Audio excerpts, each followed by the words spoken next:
내가 누려왔던 모든 것들이, 내가 지나왔던 모든 시간이, 내가 걸어왔던 모든 순간이 당연한 것 아니라 은혜였소. 오늘은 정치 얘기를 좀 한번 해야 될 것 같습니다. 지난 밤에 아주 대단한 일들이 있었습니다.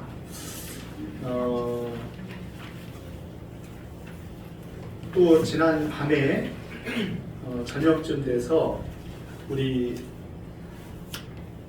노회 목사님들 단톡방이 있습니다. 목사님들이 153분이시는데 153명의 단톡방에 글이 딱 올라온 거예요. 무슨 글이 올라왔는가 봤더니 거기에 보니까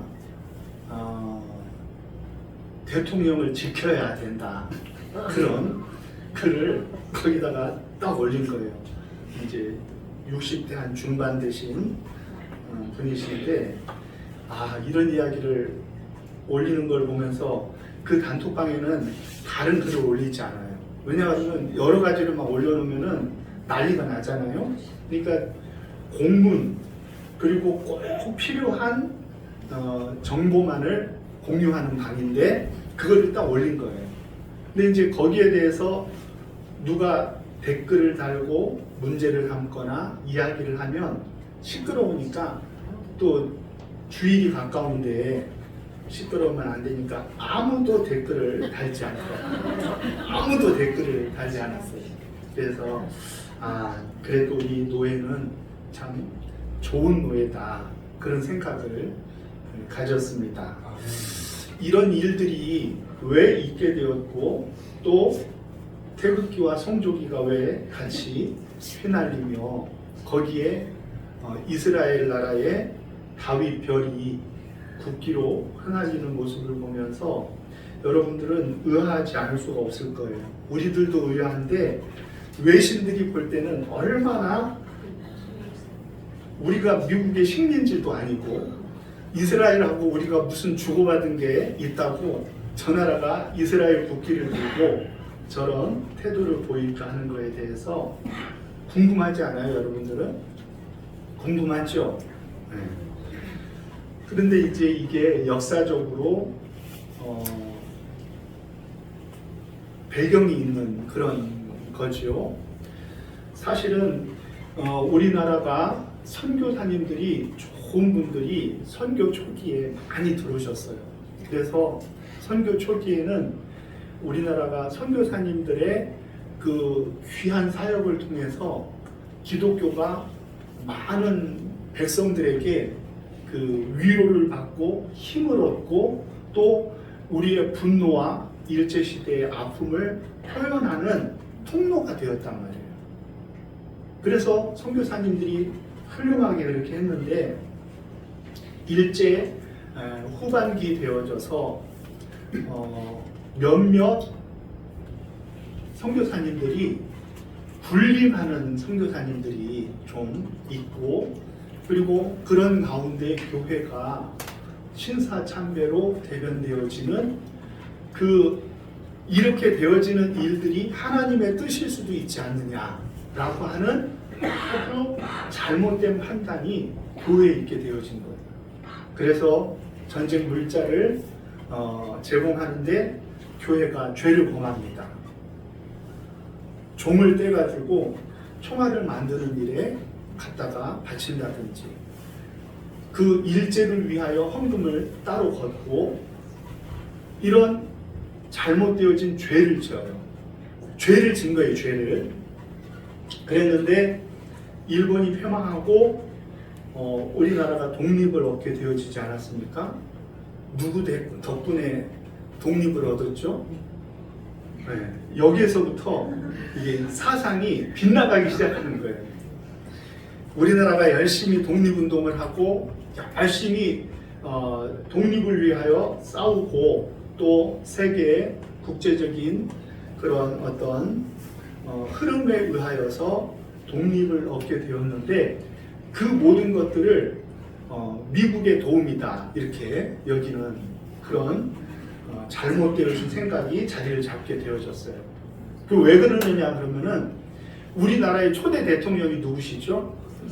그분이 프린스턴 대학교 출신이고 그분이 하와이에 가면은 그분이 있었던 교회도 있고 그분이 한국 사람으로서 미국에서 공부를 하고 거기에서 생활을 하면서 거기에서 부인을 얻고 거기에서 공부한 사람이 우리나라의 정권을 잡은 거예요. 초대 대통령이 된 거죠. 그렇게 되어졌을 때 정치라는 것은 배경이 되어지는 사람들이 있어야 되거든요. 사람이 없이 정치를 할 수가 없어요. 그러다 보니까 끌어안고 배척하는 그런 부류가 있어야 되는데 누구를 안고 누구를 배척했느냐고 하면은 반공이라는 이데올로기를 가지고 어떤 생각을 가졌느냐고 하면 우리는 친미를 하고 이게 북한과 중국을 배척하는 그런 노선을 취한 거예요. 이 친미를 하려고 보니까 어때요? 일본이 미국에게 완전히 이제 항복을 해가지고 미국과 더불어 한 목소리를 내는 팀이 되었단 말이에요. 그러니까 우리들이 일제를 청산할 수 있는 명분을 잃어버린 거예요. 일제를 청산을 하면 그러면은 다른 쪽을 붙들어야 되는데 그러면 반공을 못할 것 같은 거예요. 그래가지고 잘못되어진 수를 어떻게 되어지냐고 하면은 일제 우리나라를 힘들게 했던 그 사람들을 다 등용을 한 거죠. 그러니까 거기에서부터 모든 문제의 뿌리가 생긴 거예요. 저는 어려서부터 대통령 선거만 하면 한쪽은 공산당이라고 그러고 그리고 한쪽은 아주 좋은 편이라고 그러는데 그게 이해가 되지 않았어요. 왜 그런 생각을 갖나? 여러분들이 이해가 됐어요? 근데 그 배경이 어디에 있느냐고 하면은 사상을 갈라치기를 해서 우리 편 아니면은 공산당, 우리 편 아니면은 중국 편. 그래가지고 모든 사고가 거기에 갇혀 있는 거예요. 그러니까 그런 사고에 갇혀 있는 사람들은 무엇을 봐도 그 각도로, 그 프레임으로만 보는 거예요. 그러니까 다 그런 것만 보여요. 그런 게 아닌데도 그런 생각을 가진 사람들이 잘 보면은 그쪽이 보이는 거예요. 그래가지고 한쪽 극단이 이루어진 거죠. 그 사람들은 일본을 배척할 수가 없어요. 배경 자체가 친일하던 사람들의 배경을 끌어안았기 때문에 그런 거예요. 그렇다고 해서 그렇게 안 하고 반대편 북한을 가까이 할 수 있었느냐? 그럴 수도 없는 시대였어요. 그래서 서북청년단이라든지 우리나라의 민족의 아픔을 가져다 주었던 그런 많은 일들이 그 배경하에 이루어진 거예요. 그러니까 괴물이 생겨난 거예요. 괴물이. 근데 그 괴물을 붙들고 정권을 잡아야 되니까 선거 때만 되면 북한이 자꾸 우리나라를 괴롭히고 문제를 일으키고 하필 선거 때만 되면 간첩이 잡히고 하필 선거 때만 되면은 무슨 일이 생기는 거예요. 왜냐하면은 그게 그럴 수밖에 없는 거예요.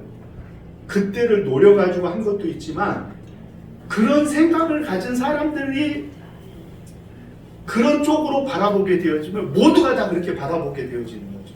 그러니까 우리는 지금 부속되어진 대통령을 이해할 수가 없지만 이해가 되어질 수 있는 측면은 어디에 있느냐고 하면은 바로 거기에 있는 거예요. 지금도 그 사상의 흐름이 간첩을 찾아내는 그 흐름 속에 있어요.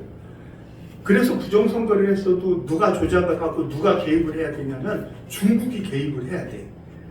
중국이 개입을 해야 논리적으로 맞는 거예요. 평가되기가 되는 거예요. 그렇지 않아요? 이해가 되시죠? 그래서 중국이 자꾸 우리나라를 힘들고 하고 중국하고 가까우면은 다 잘못되어진 것이다라는 생각을 갖게 되어지는 것이죠. 우리는 지금 작금에 되어지는 일들을 보면서 우리들의 정치적인 성향이 어느 쪽에 있어야 된다라는 것을 말하는 것은 아니에요. 우리는 모두가 다 다른 정치 성향을 가질 수가 있어요. 그래서 교회에서는 정치 얘기를 하지 않잖아요. 왜냐하면은 이쪽을 편들고 얘기하면은 이쪽이 시험 들고, 이쪽을 편들고 위하면은 이쪽이 삐지고 힘든 거예요. 그것이 정치란 말이에요. 그런데 목회하는 사람들 가운데에서 아주 편하게 목회하는 분들이 있어요. 그분들은 어떤 분들이냐고 하면 양쪽 한 군데를 그냥 지지하면 편해요. 그러면 할 말도 많아요. 방향도 선명해요. 해야 될 것도 분명해집니다. 목표가 또렷해지고요. 그리고 어떤 일이든지 그 일을 진행함에 있어서 서로 흐트러짐이 없는 거예요. 한쪽을 지지하면 그런 거예요. 한쪽을 향해서. 그럼 상처받는 사람들 어떻게 하나요? 떠나면 되는 거예요. 다른 교회로 가면 되는 거예요. 그것은 교회라고 하기보다는 교회의 탈을 쓴 정치 집단이라고 봐야 되는 거죠. 그래서 우리는 목사라고 하는 분들이 또 교회 다니는 분들이 어떤 소리를 내는 것들에 대하여서 어떤 마음을 가져야 되느냐고 하면은 불쌍한 마음을 가져야 돼요. 그것이 역사적으로 흐르는 면면과 아픔들이 결국은 여기까지 온 거예요. 우리 지금 구속되어진 대통령이 우리나라의 대통령이 전까지는 이 정도로 노골적인 그런 시대가 되진 않았었어요. 그런데 이제는 노골적인 시대가 되었죠. 기가 막히게도 또 지금 정권이 자리 잡은 다음부터는요, 이단들이요 숨어서 포교하지 않아요. 숨어서 포교하지 않아요. 당당하게 포교하고 우리가 어떤 사람이라고 막 얘기를 해요. 전에는 숨어서 얘기했잖아요. 그런데 이제는 당당한 거예요.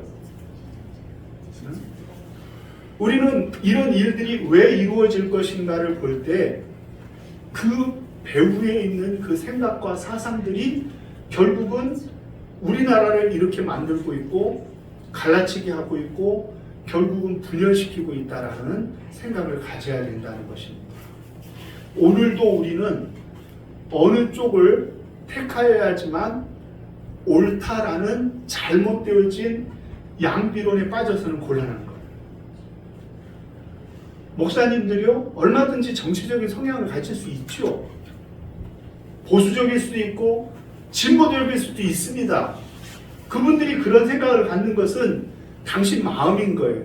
그러나 교회가 정치색을 띠고 교회가 정치에 관여하게 시작하는 그 순간부터 그 교회는 하나님이 기뻐하는 교회라기보다는 사상에 휩쓸리는 잘못되어진 교회의 길을 갈 수밖에 없다라는 것을 분명히 알기를 주님의 이름으로 축원합니다.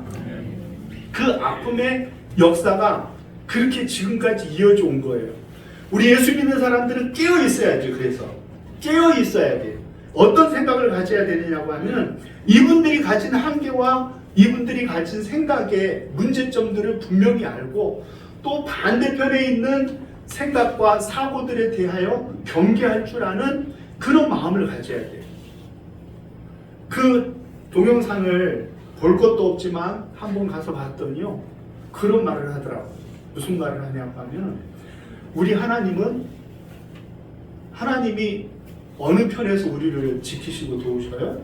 하나님이 좌편에서 우리를 도우시는 거 봤어요? 하나님이 다 우편에서 우리를 도우신다는 거예요. 아니 그거하고 무슨 상관이 있어요? 도대체 이해가 되어져요? 안 돼요? 도저히 이해가 안 되는 그런 사람들이 그런 생각 속에서 그렇게 꿰어 맞춰서 우리 성도들을 혹세무민하고 잘못된 길로 이끈다고 하면은 아닙니다 할 수 있는 그런 사람들이 있어야 되는데 그렇지 못하게 되어지는 교회는 잘못 흘러가게 되어지는 거예요. 무서운 것은 무엇이냐고 하면은 대통령을 지키는 것이 마치 하나님을 지키는 것으로 여기는 아주 잘못되어진 생각을 가진 사람들이 있으면 곤란하겠다. 그런 생각을 가져서 이런 말씀을 드리지 않을 수가 없는 것이죠. 우리 대통령 각하께서는 축에 걸린 정치인이에요. 축이라는 거 혹시 아세요? 바둑 용어인데 축이라는 게 뭐냐고 하면은 단수 치면 빠져나가고 또 빠져나가면 또 단수 치면 빠져나가고 또 단수 치면 빠져나가고 그걸 축이라 그래요. 그럼 끝에 가면 어떻게 되는 줄 알아요? 다 잡히는 거예요. 다 잡히는 게 축에 걸렸다 그래요. 축에. 그러니까 지금 구속되어진 이분께서는 처음에 축에 걸릴 때 그때 잘했어야 돼요. 그걸 포기해버리고 다른 데서 만회를 했어야 되는데 그 축을 놓지 않기로 한 거예요. 부인을 지키기로 한 거예요. 부인을 지키기로 한 거예요. 사단장을 지키기로 한 거예요. 그게 축을 둔 거예요. 축을.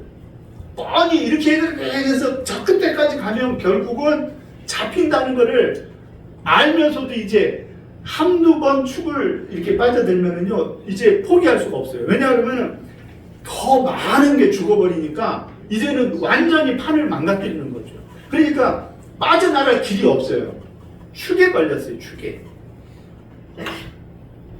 인천 세관, 우리가 인천 사람이지만 그 세관에서요, 마약을 4kg를 몸에 붙여가지고 들어왔는데 그게 걸리지가 않아요. 그게 수사를 하려고 하니까 딱 막혀버려요. 신기하지 않아요? 이런 놀라운 일은 어느 나라에도 없어요. 다른 후진국에서도요, 마약 조금 어디다 몸에다 숨겨오려고 막 애쓰는데 그런 엄청난 일들이 일어나도 시스템적으로 그거를 강제적으로 멈춰 세울 수 있는 권력이 누구한테 있는 거예요? 누구한테요? 인천시장한테 있겠어요? 아니잖아요. 결국은 고속도로가 우리가 양수리를 가려고 하면 얼마나 힘든데 거기를 딴 데로 노선 변경해가지고 그거를 본인들이 했든 누가 압력을 넣었든 결국은 문제가 어디에 있는지는 우리들이 누구라도 다 아는 거잖아요. 이 모든 것들이 하나하나 축을 둬가는 거예요. 그 백성들이 또 단수 그러면은 빨리 잘못했어요 해야 되는데 말은 몇 번 잘못했다고 했는데 한 번도 사과를 안 해. 그냥 사과를 그냥 올려. 그냥 개사과지. 그러면은 이게 뭐냐고 그러면은 그런 사람의 생각 속에서는 나는 왕이라는 거예요. 왕. 지난번에도 한번 얘기했듯이 왕인데 왕을 반대하는 세력이 있어. 그러면 이거는 처단을 해야지. 당연히 왕인데 이런 생각을 가지고는 결국은 그 끝은 어떻게 되어질 수밖에 없느냐고 하면은 모든 게 다 파멸로 끝날 수밖에 없는 거죠. 그래서 축에 걸린 거예요. 축에. 돌이킬 수가 없어요. 너무나 많은 것들을 거기에서 내가 손들면은 당장 그 순간부터 아무것도 안 된다는 걸 알기 때문에 알면서도 빠져들어가는 게 축이란 말이에요. 우리의 인생은 그렇게 돼서는 곤란하죠. 예수 믿는 우리들은 어떤 생각을 가져야 되느냐? 하나님께서 우리나라의 대통령을 세우신 것은 왕을 세우려고 대통령을 세운 게 아니잖아요. 기독교의 리더십, 기독교인이면서 리더가 되어졌던 사람들의 모습을 한번 보세요. 그분들은 섬기는 리더십이에요. 그게 섬기는 리더십이 어디에서 온 거예요? 우리 주님이 섬기는 리더십으로 섬긴 거예요. 그렇기 때문에 주님이 섬겼으니 우리도 섬기는 게 당연한 거예요. 그런 의미에서 정 목사는 너무 유리해. 왜냐하면 섬기기가 너무 좋아. 주변 사람들이 막 목사님 왜 그렇게 일만 하세요? 그러면은 목사가 일을 하지 그럼 누가 일을 해요? 그래도 아무렇지도 않아요. 그런데요, 어떤 큰 교회 목사님들은 청소 한번 하기 쉽지 않아요. 섬기기 쉽지 않단 말이에요. 왜냐? 계속해서 섬김을 받기 때문에 섬기기가 쉽지 않은 거죠. 행복한 거예요, 결국. 저와 여러분들은요, 행복한 신앙생활 하는 줄로 믿으시기를 바랍니다. 아멘. 행복을 딴 데서 찾지 마세요. 이렇게 행복이에요. 우리 사랑하는 교회는 언제든지 손 걷어붙이면은 언제든지 일할 수 있고, 언제든지 섬길 수 있고, 언제든지 다른 사람을 높일 수 있잖아요. 이렇게 좋은 교회가 어디 있어요? 주님의 생각과 사상을 실천하는데 더할 나위 없이 아름답고 좋은 교회인 거예요. 그런데 리더가 되어졌다는 사람들이, 정치한다는 사람들이 결국은 하나님을 두려워할 줄 모르고, 그리고 백성들의 마음을 헤아리지 못하면서 내가 생각하는 국민과 국민들이 생각하는 국민이 다른 길로 가게 되어진다고 하면은 결국에는 사달이 일어나고 결국에는 끝을 볼 수밖에 없는 것이, 그것이 오늘날 현실의 모습이라는 것입니다. 성조기를 흔든다고요? 미국이 우리나라를 잘 해줄 줄 알았죠. 그런데 트럼프 이후에, 일기 트럼프 이후에 미국이요 더욱더 본색을 드러냈어요. 미국은요 절대 3등, 4등을 때리는 나라가 아니에요. 항상 2등만 때립니다. 냉전 시대에는 어디를 쳤어요? 소련을 내려쳤어요. 일본이 경제 대국이 되어져서 2위로 올라서니까 어떻게 했어요? 일본을 때려 눌렀어요. 지금은 미국의 상대가 누구예요? 오로지 중국만 내려치는 거예요. 왜요? 중국이 제2의 이제 나라가 되었기 때문에 중국만 치는 거예요. 성경적이고 좋은 나라예요? 하나님이 보호하사 지키시는 나라입니까? 결코 그렇지 않아요. 자기의 이익들이 아니면은 아무것도 없어요. 이제 트럼프가요 미국 주변에 있는 운하며 그린란드며 뭐 다 자기의 것으로 만든다고 하잖아요. 그런 생각이 제국주의라고 해요. 제국주의. 힘 있는 나라가 힘 없는 나라를 그냥 삼켜주는 게 그 나라를 돕는 거다. 일제가 가졌던 생각이요, 예전에 열강들이 가졌던 생각이죠. 그래요? 과연 그런 거예요? 힘 있는 나라가 힘 없는 나라를 이기고 힘 센 사람이 힘 없는 사람을 억압하는 것이 성경적인 견해예요? 그것이 성경에 내가 대통령이 됩니다 하고 성경에 손을 얹고 선서한 사람들의 나라인 거예요? 결코 그렇지 않잖아요. 잘못되어진 거예요. 올바르지 못한 거예요.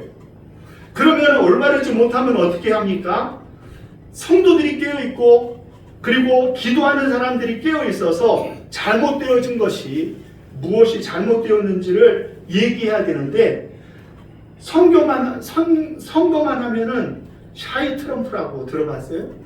숨겨있던 표들이 막 나와가지고 생각 못한 표들이 나와가지고 트럼프가 이기는 거예요. 그거는 인간의 죄악의 본성이 이기는 거예요. 죄의 생각이. 죄의 생각은 뭐냐고 하면은 우리만 잘 되면 되어진다는 거예요. 우리만 이기고 우리만 잘 되면 끝이라는 거예요. 그거는 결코 성경적일 수도 없고 성경이 기뻐하는 모습이 되어질 수도 없다는 것이죠. 그러니까 우리들이 미국과 이스라엘 길을 흔들면서 데모를 하고 때려 부수고 뭐 막 이렇게 하는 것들에 대해서 우리들은 어떤 생각을 가져야 돼요? 경각심을 갖고 이 잘못되어진 나라를 어떻게 보듬고 치유해야 될 것인가를 저와 여러분들이 기도하면서 이거를 바라볼 줄을 아는 믿음의 사람들이 되셔야 될 줄로 믿습니다. 퍼나른 것은 쉽죠. 그러나 그 퍼나름 속에서 우리의 모습들이 보이는 거예요. 우리의 잘못되어진 생각들이 드러나고 나타나는 거예요. 그런 것들에 대해서 우리가 경계하지 못한다고 하면은 우리들이 믿는 그 신앙의 역사와 힘이 어디에 있습니까? 우리나라는요 세계 유일무이한 나라 중에 하나인 것이 무엇이냐고 하면은 여러 종교가 모여 있어도 싸우지 않는 거예요. 불교와 천주교와 기독교가 이렇게 비등비등해도 결코 싸우지 않는 게 우리나라의 특색이에요. 다른 나라는 죽겠다고 싸우거든요. 우리나라는 안 싸워. 네가 그거를 믿든 내가 이거를 반대하든 중요한 것이 아니에요. 네? 그것이 바로 하나님 앞에서 우리들의 자세가 되어야 되는데 우리는 어떤 생각을 가지면서 우리의 시대를 바라봐야 되느냐. 결국은 나와 다름을 서로 인정하면서 보도듬어 주지만 그러나 결국은 교회가 오늘 지금 외통수에 걸린 것과 같은 아픔을 겪는 것은 결국은 교회가 친일을 한 것 때문에 그렇고, 그 친일한 그 사람들이 회개치 못한 그 결과가 오늘날 교회의 쇠락의 길을 가게 되어지는 결정적인 역할을 하는 것이죠. 결국은 우리 교회가 다시금 소망이 있으려고 하면, 세상에 소망이 되려고 하면 어떻게 해야 합니까? 지금이라도 하나님이 기뻐하시는 길로 돌아가면은, 교회가 그 길로 돌아가기만 하면은 교회는 다시금 세상에 소망이 되어줄 수 있는 거죠. 사랑하는 우리 성도 여러분들, 저와 여러분들은 다양한 정치 색깔, 다양한 생각을 가지고 하나님을 섬길 수 있어요. 그러나 정치가 우리를 이끄는 것이 아니라 하나님의 말씀과 하나님이 기뻐하시는 뜻들이 우리의 삶을 이끌 수 있도록 조심해야 되는 거예요. 잘못되어진 생각 속에 우리들이 어디로 빠져들어가는지도 모르면서 잘못되어진 길을 계속해서 가고 의식을 하면서도 그 길을 거둘 수 없는 저와 여러분들이 되어진다고 하면은 하나님께서 우리를 기뻐하실 수 없다는 것을 믿으시기를 주의 이름으로 축원합니다. 오늘 말씀에 보면은 하나님의 사랑하심을 받은 형제들아 너희를 택하심을 아노라 라고 말씀하셨죠. 네, 아멘. 택하심을 아노라. 누구를 택하심을 아노라는 거예요? 데살로니가 교인들 너희들을 택하심을 아노라 이 말인데요. 이 말은 아주 위험한 말이에요. 왜냐하면 택했다라는 것은 선택했다라는 말인데 예정했다라고 표현을 해요. 이 예정론은 숙명론하고 다른데 숙명과 예정이 어떻게 다른 거는 나중에 생각하더라도요. 이 택하신다, 택했다라는 것은 우리의 용어가 아니에요. 인간의 용어가 아니란 말이에요. 이 택했다라는 단어는 누구만 쓸 수 있냐면은 하나님만 쓸 수 있는 용어예요. 그러니까 우리들 이 왼수 같은 남편아 하면서 당신은 도저히 안 될 거야 라고 하면서 하나님이 안 택한 것 같아. 그렇게 그 단어를 쓰면 돼야 안 돼요. 우리의 용어가 아니란 말이에요. 그래서 우리는 목숨이 깨꼬닥하는 그 순간까지 최선을 다하면서 이 사람이 혹여 하나님의 택함받은 사람일 수 있기 때문에 우리는 최대한 섬김과 수고를 다하는 거예요.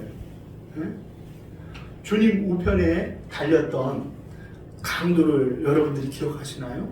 그 사람이 일평생 험한 세월을 살았는데요.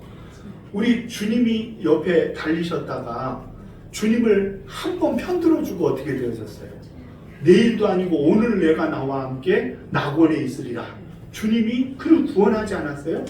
그 사람을 그 앞에 욕하던 사람들이 야, 저 사람은 정말 하나님이 버린 사람이야. 하나님께서 저 사람은 다른 사람은 다 택해도 저 사람은 안 택한 사람인 거야 라고 말했다고 하면은 잘된 거예요? 잘못된 거예요?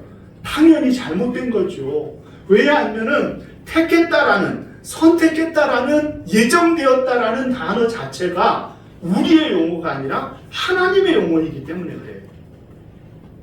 저와 여러분들은 그래서 늘 전도의 문을 열어놔야 돼요. 항상 열린 자세로 가져야 돼요.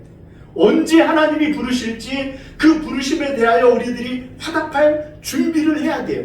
항상 우리는 소망에 관한 이유를 묻는 자들에게 대답할 것을 삶으로, 말로, 언어로, 우리의 인생으로 예비하고 있어야 돼요. 그래서 우리의 그 모습이 하나님을 기쁘시게 하여 드리는 모습이 되어질 수 있도록 살아가야 되는 거예요. 왜요? 선택이냐 아니냐는 우리의 영역의 단어가 아니라 하나님의 영역의 단어이기 때문에 그래요. 그러나 우리들이요, 선택하셨어 라는 말을 쓸 때가 있어요. 없지 않아요. 오늘 바울도 너희를 택하심을 아노라 이렇게 얘기했죠. 왜 그래요? 어떨 때 그러느냐 하면요, 이 택함이라는 단어는 결과론적으로야만 우리는 이야기할 수 있는 거예요. 어떤 권사님께서 일평생 주님을 위하여 헌신하고 아름답게 살다가 하나님 앞에 소천하셨어요. 그러면 그분을 보면서 우리는 이 권사님을 하나님께서 선택하신 것을 믿습니다 라고 말할 수 있는 거예요. 아멘. 결과론적으로만 말할 수 있다는 거예요. 결과론적으로. 함부로 말하는 것이 아니라 결과론적으로만 말할 수 있는 거예요. 우리의 용어가 아니기 때문에 그래요. 그러면 바울이 너희를 택하심을 아노라 라고 말한 까닭이 있을 거 아니에요. 그렇죠? 그 근거가, 첫 번째 근거는 바로 앞에 있어요. 하나님의 사랑하심을 받았다는 거예요. 데살로니가 교회는. 데살로니가 교회의 모습을 바울이 오랫동안 목회하지 않았지만 그들의 모습과 그들과 주고받는 편지 가운데 그들이 어떻게 하나님을 섬기고 복음에 대하여 어떤 반응을 가지고 살았는지를 바울이 너무나 잘 알고 들었단 말이에요. 그러니까 이 데살로니가 교인들을 보면서 이들은 하나님의 사랑하심을 받은 택한 사람이라는 것은 확신을 갖게 되어진 거예요. 그들의 삶의 신앙의 모습을 보면서 이들을 하나님이 선택하셨구나. 예정하신 사람들이구나. 이들은 하나님의 사랑을 받은 사람들이야 라고 말할 수 있었다는 거예요. 그 이유가 앞에도 나오고 뒤에도 나와요. 앞에는 그 이유가 뭐냐고 하면 데살로니가 교회는 어떤 신앙의 모습을 가졌다는 거예요? 믿음의 역사, 사랑의 수고가 따라오는 소망의 인내를 가진 교회였다는 거예요. 그들이 그런 신앙의 모습으로 신실하게 하나님을 섬기면서 살아가는 그 모습을 보니까 어때요? 이들은 하나님의 사랑을 받은 택한 사람들이구나. 이런 마음이 든 거예요. 복음이 그들에게 이르렀을 때 그들은 말로만 복음을 받지 않았어요. 복음의 진리는 항상 말씀으로 우리들에게 선포되어지잖아요. 진리가 선포되어져요. 그런데 그 진리의 말씀을 받은 사람들은 두 가지의 진리에 대한 반응이 나와야 돼요. 주관적인 반응이 있어야 되고 객관적인 반응이 있어야 돼요. 주관적인 반응은 뭐냐고 하면은 내 마음속에 주님이 나의 구주시라는 마음의 확신이 드는 거예요. 그런데 그 확신을 보여줄 수 있어요? 그 내 믿음을 까보여줄 수 있어요? 말은 확신이 있다고 그러고 주님 믿는다고 하는데 그렇지 못한 사람들은 우리가 얼마나 많이 봤는지 믿을 수가 있어요? 없어요? 없지요. 그거는 주관적이기 때문에 그래요. 큰 확신이 우리 가운데 드는 거예요. 뿐만이 아니라 복음의 능력이 제대로 우리들에게 나타날 때는 어떻게 돼야죠? 객관적으로도 믿음의 증거가 보여야 돼요. 그 증거는요, 삶이 변하는 거예요. 이 에펜네가 이런 사람이 아닌데 교회 갔다 오더니 바뀌었네. 그 말이 너무너무 좋은 거예요. 외적인 객관적인 확신이 이 사람에게서 보여졌다는 거예요. 그거를 오늘 말씀은 뭐라고 얘기하냐면은 능력으로 나타났다라는 거예요. 말로만 임한 것이 아니라 능력으로 나타난 거예요. 예? 믿음이 있다라고 하는 데에서 그치는 것이 아니라 그 믿음이 삶을 바꾸어버리네요. 믿음의 역사가 일어나네요. 믿음 때문에 참고 손해보고 믿음 때문에 바뀌는 역사가 있어지면은 그 믿음을 우리는 믿을 수 있는 객관적인 믿음이라 여기는 거예요. 여기에서 능력은 다이나마이트라는 말의 어원과 같은 말이에요. 믿음이 능력으로 나타날 때, 객관적으로 보여질 때, 우리의 삶의 변화된 모습이 나타날 때 우리는 그 사람이 말로만 그들에게 임한 것이 아니라 복음의 말씀이, 진리의 말씀이 그들의 삶을 변화시키는 능력의 말씀이 되었다라고 말할 수 있는 것이죠. 저와 여러분들은요, 하나님의 택하심을 받은 믿음의 사람들이에요. 그런 사람들은요, 믿음과 사랑과 소망의 신앙을 견지해요. 그리고 우리의 복음의 능력이요, 말로만 임하지 않고 성령 안에서 큰 확신과 능력으로 나타나시기를 주의 이름으로 축원합니다. 뿐만이 아니라 8절, 7절, 8절 다음 주의 말씀도요, 그들이 택하심을 받은 증거예요. 복음이 어떻게 그들에게 들어갔으며 그 받은 바 복음이 그들에게만 머물지 아니하고 어떻게 전파되어졌는지의 모습을 보면 저들이 택함 받은 것이 분명하다라고 바울이 말씀할 수 있었다는 것입니다. 우리 옆에 분들에게 이렇게 얘기해 보세요. 우리 성도님을, 우리 권사님을 하나님이 택하신 것 같아요. 이렇게 한번 인사해 보세요. 그 말이 진심으로 하게 되어졌다고 하면요, 이 사람은 정말 좋은 믿음의 사람인 거예요. 하나님의 택함 받은 그런 사람들로 저와 여러분들이 살아가시기를 주의 이름으로 축원합니다.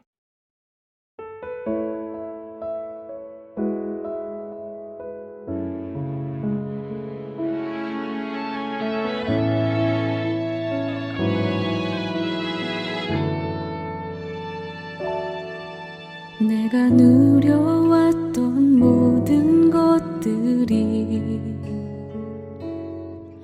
내가 지나왔던 모든 시간이,